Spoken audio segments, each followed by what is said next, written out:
Bonjour, je m'appelle Paul, j'ai souffert de phobie scolaire et je vais vous dire comment les jeux vidéo m'ont aidé à m'en sortir. L'ordinateur s'installe chaque jour de plus en plus dans notre vie quotidienne. Et quand vous aurez le dos tourné, vos enfants vont s'en donner à cœur joie. C'est drôlement bien, hein? Vous pourrez appeler partout, de n'importe où. C'est quoi ? Internet, c'est en quelque sorte un centre de documentation à l'échelle de la planète. C'est pas génial, ça? Les dépendances comme la drogue, c'est dépendant à ça. Avec cet effet de boule de neige, vous entrez dans ce qu'on appelle les bulles cognitives, c'est-à-dire rester entre personnes qui pensent de la même façon. Alors là, mon père, il va pas en revenir. Ils ont entre 7 et 18 ans, le digital, ils sont nés avec. Parfois, ils le subissent, souvent, ils le subliment. Codes sociaux, rapport à l'autre ou à soi, tout est revisité, repensé, questionné. Ils seront les utilisateurs et les concepteurs des réseaux, algorithmes et innovations de demain. Dès aujourd'hui, leurs opinions, leurs doutes et leurs rêves nous éclairent. Tout est question de philosophie, même les codes les plus binaires. À nous de penser et de repenser ces mondes qui nous effraient ou nous fascinent. Parfois les deux. Bienvenue dans Philosophie, le podcast qui donne la parole aux jeunes générations sur leur rapport au digital et qui encourage leurs aînés à ne pas faire la sourde oreille. Animé par Marilyn Perronnet, fondatrice de Digital School, et moi-même, Solène Etienne, cofondatrice de Feuille Blanche. Je retrouve pour ce nouvel épisode de Philosophie Marilyn. Salut Marilyn. Salut Solène. Et aujourd'hui, on a le plaisir d'accueillir Paul. Bonjour. Salut Paul. Alors Paul, tu nous as dit en introduction que tu avais souffert de phobie scolaire. Oui. Ça touche entre 2 et 5% des enfants en France et on n'en parle jamais, ou très vrai. peu. Est-ce que tu peux nous raconter ce qui t'est arrivé ? Alors, j'ai fait une rentrée au collège tout à fait banale jusqu'en 4e où on m'a proposé d'être dans une classe dite numérique qui était censée m'aider par rapport à mon ordinateur en classe. Et au final, ça s'est pas bien passé du tout. J'ai souffert de moqueries entre guillemets de la part de mes professeurs, surtout d'un professeur de français qui me rabaissait. Et du coup, ça me donnait plus envie de travailler. J'avais des mauvais résultats dans toutes les matières. Et ça m'a totalement déprimé. Et du coup, ça a fait que j'ai arrêté l'école, on va dire, en novembre et jusqu'à la rentrée suivante. Et alors quand tu dis cette classe numérique, elle devait t'aider avec ton ordinateur, c'est parce que tu avais une dérogation pour pouvoir utiliser ton ordinateur en classe ? Oui, c'est ça, parce que en fait, je suis dyspraxique et j'ai des problèmes pour écrire, du coup, j'ai besoin d'un ordinateur pour écrire mes cours. Et du coup, dans cette classe dite numérique, le sujet c'était que tous les élèves avec toi avaient un ordinateur. Non, c'était pas ça, c'était en fait, l'école nous donnait une tablette avec un clavier pour que les jeunes commencent à utiliser l'ordinateur en cours, donc qu'on apprenne un peu à développer, un peu à utiliser un ordinateur, tout simplement. Sauf que moi, ça me servait pas du tout, parce que j'avais le mien, et du coup, j'étais obligé de me trimballer la tablette et mon ordinateur, du coup, ça faisait un peu lourd dans mon sac. Et les autres, ils en faisaient quoi de la tablette ? Alors, tout sauf travailler. Tout sauf travailler. Ouais. C'est-à-dire ils allaient sur Internet, ils regardaient leurs vidéos en cours, ils jouaient à des jeux, enfin bref. C'est la classe numérique jeux vidéo dont C'était tous ça. les collégiens rêvent. Ouais, mais c'était pas terrible. Je crois d'ailleurs, ils ont arrêté cette classe dans cette école. Et les profs réagissaient comment du coup ? Ils savaient pas. Ils en avaient aucune idée de ce que faisaient les jeunes avec l'ordinateur. Avec cette tablette du coup. Ah, tu veux dire qu'en cours, tu avais par exemple le cours de maths. Ouais. Tous les élèves et tes camarades avaient une tablette. C'était pas dans tous les cours où on utilisait la tablette, mais quand les profs demandaient de l'utiliser, les jeunes faisaient ça. Et du coup, l'enseignant n'avait pas de moyen de contrôle sur ce que faisaient les élèves pendant ce temps. D'accord. Et alors donc du coup, toi, tu t'es retrouvé à être déscolarisé en novembre. Oui. Qu'est-ce qui se passe ?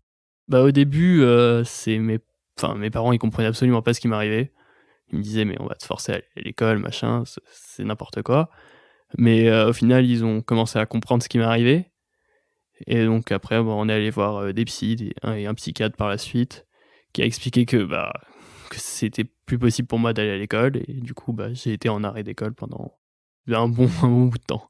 Et qu'est-ce qui se passe alors quand on est à la maison, mais l'école reste obligatoire jusqu'à 16 ans. Donc, comment tu as pu continuer ton parcours scolaire ? Clairement, pour moi, c'était impossible de travailler. Je pouvais plus rien faire et j'étais cloîtré chez moi. Et on va dire, j'ai fait un confinement avant l'heure. Et c'est très dur, c'est très long. et faut faire avec, mais voilà. Et tu réussissais à garder contact avec certains amis pour pas être dans une solitude et un isolement Alors oui, un peu quand même, mais beaucoup moins que quand tu vas à l'école. Ouais.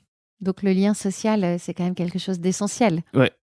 Et du coup, grâce à on va dire grâce à ça, je me suis mis un peu à jouer aux jeux vidéo. À l'époque, je jouais à Minecraft. Et en jouant, j'ai commencé à sympathiser avec des gens qui sont devenus, entre guillemets, mes amis uniquement virtuels. Malheureusement, je ne joue plus avec eux de nos jours, mais bon, ça m'a beaucoup aidé quand même pendant. Ça t'a redonné confiance ? Ça m'a surtout permis de parler à des gens et ça faisait du bien. Dans le dernier épisode de Philosophie qu'on a diffusé, c'est Ella qui a 10 ans et qui aime bien jouer aussi à quelques jeux, donc elle plutôt sur le téléphone. Et elle dit moi je joue c'est pour gagner. Et est-ce que ça t'a redonné confiance aussi de gagner ? Non, c'était vraiment juste pour m'amuser et faire passer le temps parce que je m'ennuyais vraiment à mourir. Et du coup, alors après cette période très dure pour toi, tu as pu réintégrer une école. Oui. Oui, donc j'ai intégré une école dite différente qui s'appelle l'école Steiner. Donc c'est une école de base où il n'y a pas d'écran, où les profs sont très très gentils, très bienveillants envers les élèves. On est peu dans l'école. Dans l'école au total on est je crois 300. Et du coup ça fait qu'on est genre 15-20 par classe maximum. Et du coup il y a des vrais échanges avec les professeurs et c'est super bien d'être dans cette école. Et du coup, pour information, pour tous ceux qui ne connaissent pas l'école Steiner, qui est une méthode pédagogique alternative, qui est souvent un peu aussi comparée à celle de Maria Montessori, mais pas totalement. C'est aussi dans cette école-là qu'en Californie, tous les entrepreneurs de la tech mettent leurs enfants. Alors, tu vas nous raconter un peu le quotidien de cette école, Paul. Mais ce que j'en ai vu notamment sur la Steiner Waldorf aux États-Unis, c'est que non seulement il n'y a pas d'écran, évidemment, jusqu'à au moins 15-16 ans. Ouais. Et puis, les apprentissages se font les fondamentaux plutôt le matin. Oui, c'est vrai. C'est ça. Et l'après-midi, tu es plutôt aussi en lien avec la nature ou tu fais des choses dehors. Comment ça se passe concrètement justement ? Comment ça se passe ? Donc oui, il y a les apprentissages principaux le matin. Donc c'est à 2 heures d'une matière pendant 3 semaines chaque jour. Et donc ça permet d'approfondir la matière en question et de l'apprendre plus facilement, je dirais, qu'en ayant un cours de maths puis un cours d'anglais pendant toute l'année. Et du coup, ça marche par période et en général, à la fin de cette période, tu as une évaluation sur ce que tu as fait. Et l'après-midi, tu as quand même des cours classiques, puisque moi je suis rentré à partir du collège, donc il y a quand même des cours classiques. Mais il y a aussi d'autres cours, donc il y a des cours de rythmie, de bois, et de couture et de forge aussi. Et donc c'est des activités qui sont en plus dans notre journée, qui sont 1 à 2 fois par semaine. Et c'est intéressant à faire. Et du coup, toi, ça t'a permis de reprendre aussi confiance en toi avec des enseignants comme l'effectif était plus réduit. Oui. Avoir déjà un échange plus bienveillant à ton rythme aussi. Et de reprendre confiance en toi sur les apprentissages. Ouais, ça m'a aidé, oui. Et qu'est-ce que ça t'apporte de faire aussi des choses avec tes mains, finalement ? Alors moi, franchement, je faisais pas grand-chose pendant ces trucs. On s'amusait juste beaucoup avec mes amis, mais en vrai, c'est marrant d'apprendre des trucs, apprendre à faire de la couture, même si j'en ai pas beaucoup fait, c'était plutôt drôle. Du coup, maintenant, tu sais recoudre un bouton. Non. Bon, en tout cas, tu sais que pour recoudre un bouton, pour l'instant, c'est pas encore un algorithme. C'est ça. Voilà. Et alors, du coup, dans cette école, elle était en région parisienne ? Ouais, elle est située à Verrières-le-Buisson, juste à côté de chez moi, du coup. Et du coup, tu y es toujours ou Non, j'y suis plus à l'heure actuelle, parce qu'ils font pas ma spécialité que j'ai pris en première, qui est la spécialité STMG. D'accord. Et si ils avaient fait cette spécialité, tu serais resté dans cette pédagogie ? Qu'est-ce qui t'a le plus plus engagé, passionné justement ? Ce qui m'a le plus plu déjà, c'est les gens qui sont dans cette école sont vraiment super sympas, tous tant qu'ils sont. Et j'aimais bien aussi les professeurs, on s'entendait vraiment bien, il y avait vraiment un échange qu'on pouvait créer avec les professeurs, grosso modo le professeur était notre égal, on pouvait discuter avec lui, on pouvait le tutoyer sans aucun problème, et donc ça je trouve ça vraiment bien. Mais malheureusement je suis plus dans cette école, mais c'était une bonne période de ma vie. Ouais. Et donc le lien avec l'enseignant privilégié qui n'est pas sur une hiérarchie, on va dire. Ouais, enfin, il y a quand même une hiérarchie, mais c'est plus soft que dans des lycées plus traditionnels. Tu veux dire que l'apprentissage est moins descendant? Ouais. Tu peux vraiment discuter avec le professeur sans aucun problème et c'est super bien. Et comment ça a été pris que toi, tu viennes avec ton ordinateur, sachant qu'ils sont plutôt sans les écrans? Alors, j'étais un peu comme un ovni, on va dire. Mais C'était Paul, celui qui a l'ordinateur. c'est ça. Mais même avant, dans mon ancienne école, c'était la même chose. Donc, ils se sont adaptés. Ils m'ont proposé c'est surtout à chaque fois quand je rentre dans une nouvelle école ou dans une classe chaque année, c'est une adaptation entre moi et les professeurs. Et du coup, ça se fait en fait. C'est en fonction des professeurs en général. Donc, soit j'envoyais des mails, soit j'allais imprimer. Donc, voilà, ça dépend des professeurs vraiment. Et les professeurs, ils font aussi de la pédagogie par rapport aux autres élèves de la classe? La pédagogie, c'est-à-dire. Dans le sens, parce qu'il y en a qui pourraient dire, Paul, il prend son ordinateur, pourquoi moi je pourrais pas aussi prendre mes cours sur mon ordinateur? Pour ça, c'est juste parce que moi, du coup, je suis dyspraxique et du coup, j'ai des droits, mais enfin, j'ai eu le droit d'avoir mon ordinateur, mais ceux qui demandaient ça, on leur disait tout simplement non, tu peux pas, t'as pas besoin, et voilà, ils faisaient avec. Et est-ce que certains de tes camarades de classe venaient aussi te voir à la récré ou pendant les pauses pour voir des trucs sur Internet ou jouer avec ton ordinateur? Alors, ça, c'était surtout dans mon ancienne école, ouais, donc... au début, vraiment, la première année, c'était les gens, ils tournaient autour de moi, ils se demandaient qu'est-ce que je faisais avec. Moi, j'ai toujours su rester sérieux avec mon ordinateur, c'est-à-dire j'ai jamais vraiment joué en cours, ni quoi que ce soit. Le dilemme algorithmique.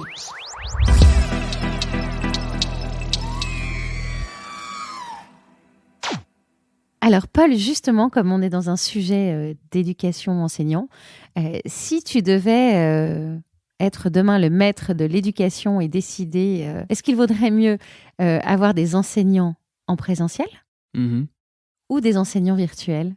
En présentiel, c'est quand même mieux.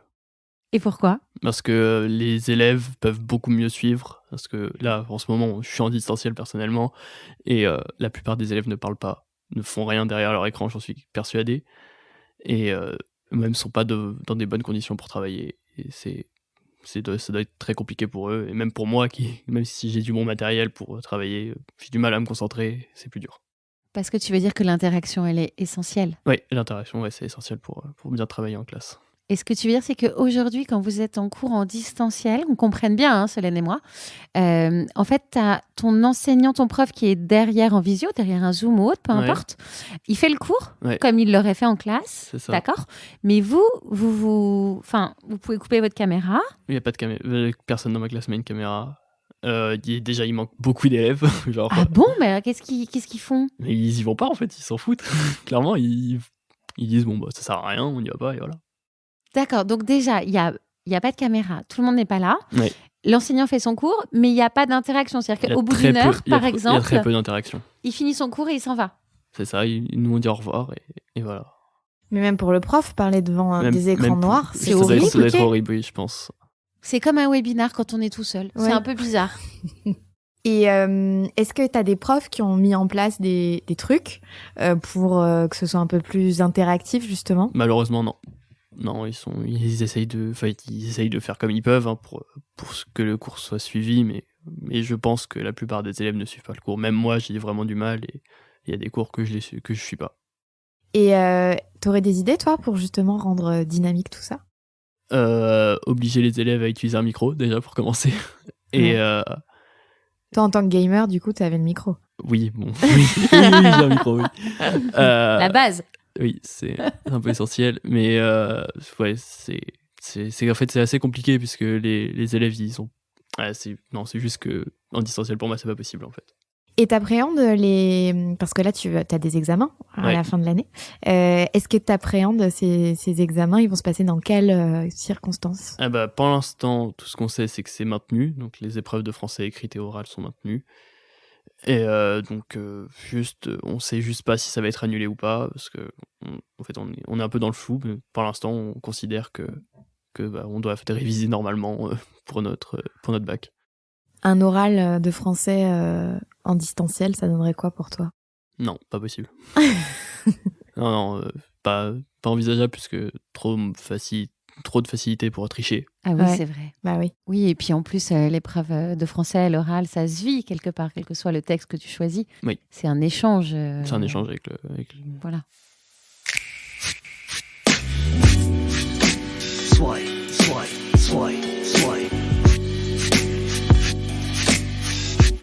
Quand on a préparé cette émission, Paul, tu nous as parlé d'une de tes passions autour des ordinateurs. Effectivement. Donc, Tu peux nous raconter? ouais, pas de problème. Donc en tant que joueur, moi j'ai jamais joué enfin j'ai joué un peu dans ma jeunesse sur console, donc sur une Wii et sur une PS3. Dans ma jeunesse. Ouais, Tu as quand quel j'ai- âge, Paul? Oui, bon, ok. Quand j'étais plus jeune. Donc j'ai joué sur une Wii, une PS3 et une GameCube. Mais après, j'ai décidé quand j'en avais un peu marre de la console, je me suis vraiment renseigné sur le monde des ordinateurs, du coup. Et du coup, j'ai décidé au bout de Enfin, j'ai commencé sur un PC portable, et au bout de quelques années sur mon PC portable, j'en ai eu marre. Et j'ai décidé de m'acheter donc des composants d'ordinateur et de le monter moi-même. Donc au début, mes parents me disaient, mais non, tu vas pas faire ça, on va acheter un ordinateur tout monté, comme tout le monde. Et au final, je leur ai dit, non, je veux faire ça. Ils ont fini par dire, ok, mais tu le fais avec ton oncle, parce que on sait pas comment ça marche. Nous, même si moi, je m'étais énormément renseigné en regardant des vidéos YouTube, que ce soit en anglais, en français. Oui, parce que comment tu sais ce qu'il faut acheter? Ah c'est juste, t'as des compatibilités entre certains composants, et Ouais. donc tu les achètes en fonction. Et où est-ce que tu t'es renseigné pour tout ça? J'ai essentiellement regardé des vidéos YouTube, que ce soit en anglais, en français, D'accord. De gamer? de gamers ou non, pas forcément, De parce qu'il y a plein non-gamers. de gens qui montent leur ordinateur eux-mêmes. D'accord. Parce que d'une part, tu sais ce que tu mets dedans, tu peux choisir ce que tu veux, ça revient peut-être à moins cher, et il y a un aspect ludique à le faire. Mais alors, attends, c'est incroyable que je comprenne bien. Tu l'as monté de rien ou tu l'as tuné avec un ordinateur qui existait déjà? Non, et j'ai acheté toutes les pièces et je l'ai monté tout seul. T'as créé ton propre ordinateur. On peut dire ça comme ça, oui. Oh, c'est génial. Ça permettait d'avoir plus de puissance pour tes jeux? Oui. Oui, vu que tu choisis tes composants, oui, tu peux choisir si tu préfères. Oui, ça permet d'avoir plus de puissance dans ces jeux, oui. Et alors moi qui n'y connais rien Oui. aux jeux vidéo, et il y a peut-être des parents aussi qui nous écoutent et qui sont un peu comme moi, c'est quoi la différence entre jouer sur une console et jouer sur un ordinateur? Alors, jouer sur une console, je dirais c'est plus facile d'accès, parce que c'est plus simple, t'as juste une manette, tu t'embêtes pas. Et jouer sur un PC, c'est déjà, tu peux choisir, il y a beaucoup plus de jeux sur ordinateur que sur console. Les jeux sont souvent moins chers, c'est le cas.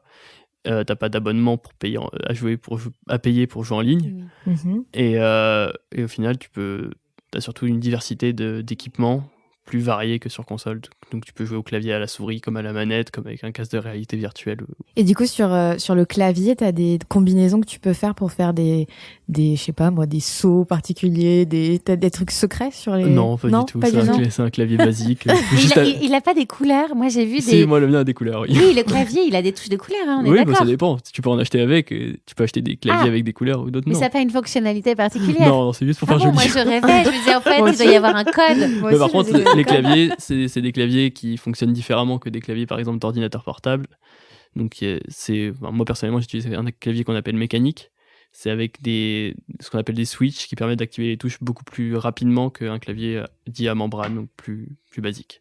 D'accord, donc tu gagnes quand même du temps dans ta partie. Oui, c'est des millisecondes, certes, mais ça compte. Ah bah, dans En certains revanche, jeux, ça t'es compte. obligé de jouer là où est ton ordinateur. Oui. Est-ce que du coup, il y a un sentiment de solitude? Oh non, pas du tout. Parce que tu te connectes avec les autres gamers. Oui, au final, je joue avec mes amis et ça change rien. Oui, juste tu restes chez toi. Oui, Ce qui est pratique quand on est confiné. oui, c'est vrai, ça marche plutôt bien.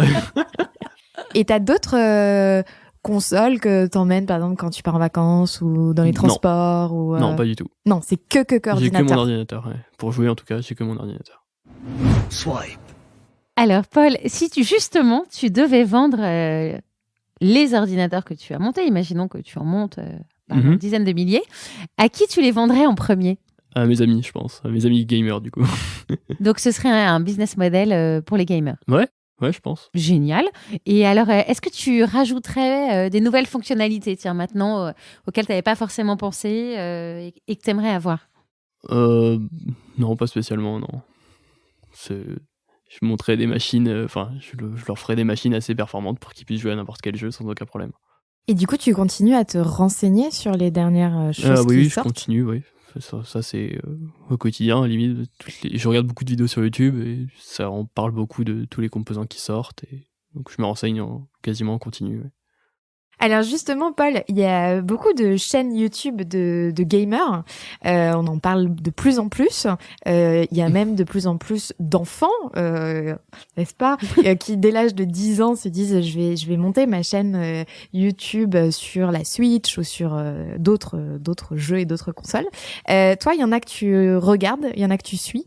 Est-ce que tu as eu envie de monter ta chaîne ? Non, c'est jamais une idée qui m'est passée par la tête parce que je pense que de nos jours, c'est littéralement impossible de monter beaucoup.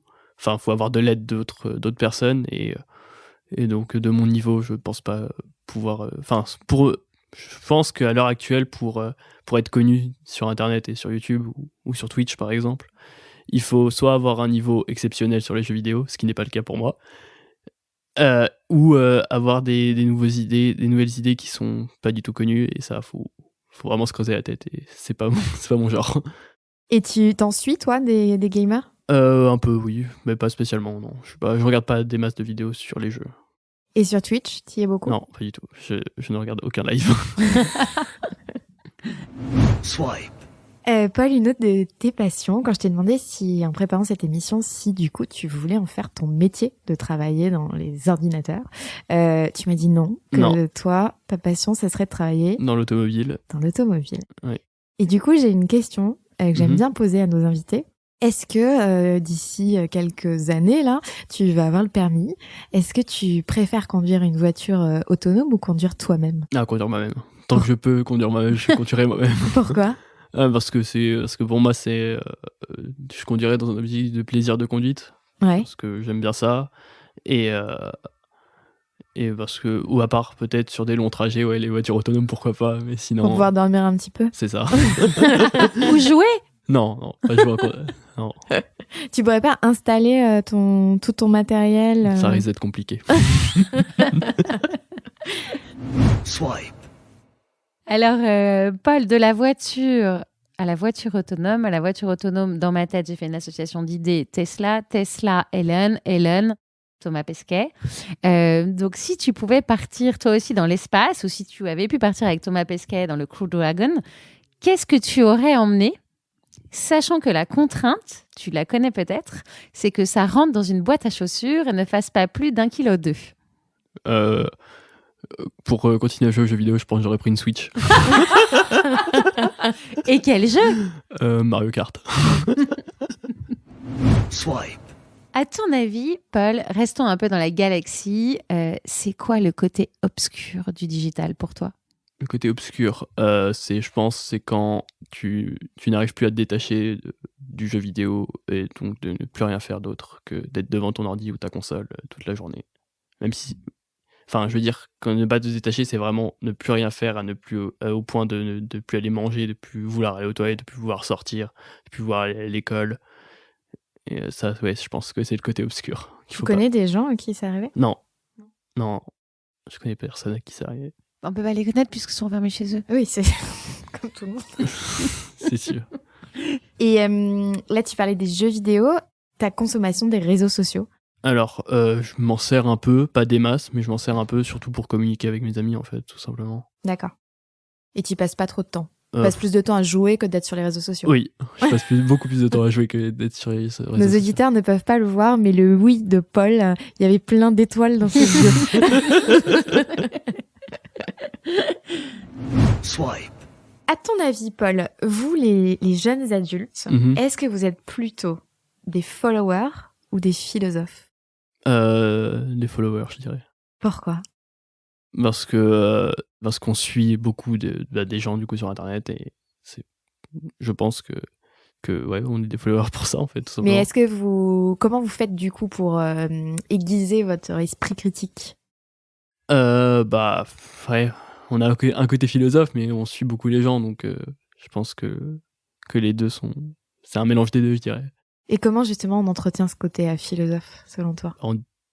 toujours en discutant avec des gens de plein de sujets différents. Et c'est comme ça tu crées ton propre avis par rapport à celui des autres et le tien. Et voilà.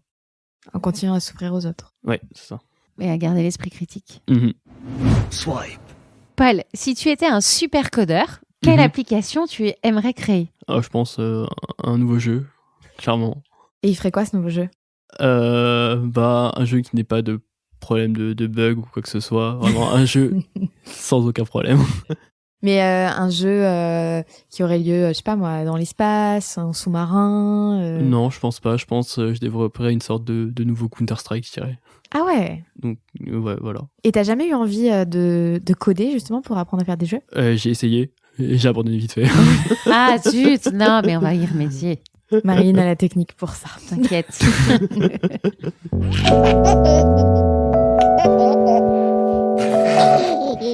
Paul, qu'est-ce que tu voudrais dire, toi, aux plus jeunes qui t'ont écouté ou qui t'écouteront par rapport au digital, au jeu, au numérique? Je leur dirais que faut pas oublier qu'il y a une vie réelle et que c'est bien les jeux vidéo, c'est bien de jouer et tout. Moi, je suis pour ça, mais faut pas oublier qu'il y a d'autres choses à faire dans la vie. Faites du sport, sortez, voyez vos amis dans la vraie vie, c'est aussi bien. Alors c'est rigolo ce que tu dis parce qu'on a eu un invité, Gus, qui passe son bac bientôt et qui, pour se concentrer, a ôté toutes les apps des réseaux sociaux pour ne plus être déconcentré. Et il avait à peu près le même discours que toi. Et on lui a dit, mais quand toi, t'étais tout le temps en train de jouer et que t'étais sur ton téléphone, tes parents, ils t'ont dit d'arrêter, mais tu les as pas écoutés. Et toi, qu'est-ce que tu leur dirais pour que vraiment ils t'écoutent? De qui? Les jeunes? Ouais. Je pense qu'il y a un temps à tout. Donc par exemple, si t'as des devoirs à faire, faut mieux les faire avant de jouer. Comme ça, tu te dis que t'es tranquille après et il y a pas de problème. Les devoirs avant les jeux. Ouais. Plus vite tu fais des devoirs, plus vite tu vas gagner. Pas trop vite. Pas trop vite. Pas trop vite, non. Faut les faire correctement. Bien. Voilà. Exactement. C'est pas facile de le faire, mais faut quand même le faire. On arrive à la fin de cet épisode. Merci beaucoup, Paul. De rien. Merci, Paul. Si tu devais choisir les hashtags de cette émission, tu dirais quoi? Je dirais hashtag informatique, numérique, phobie scolaire et jeux vidéo. Et hashtag philosophie. Et est-ce que tu as un message pour des parents qui pourraient nous écouter ou des enfants qui pourraient nous écouter aussi et qui souffrent de cette phobie scolaire? Un message pour eux, bon courage parce que c'est vraiment pas facile. Mais sachez que ça va finir par passer et après quand vous serez sortis de cette merde, ça sera encore mieux pour vous et vous serez super contents. Voilà. Et quand on voit Paul, parce qu'on a la chance d'être à côté de Paul, c'est un vrai coup de cœur, Paul. Vraiment, merci beaucoup. De rien. Merci beaucoup pour ton témoignage, Paul. Y a pas de souci. À bientôt. À bientôt. À bientôt. Salut Marilyn. Salut Solène.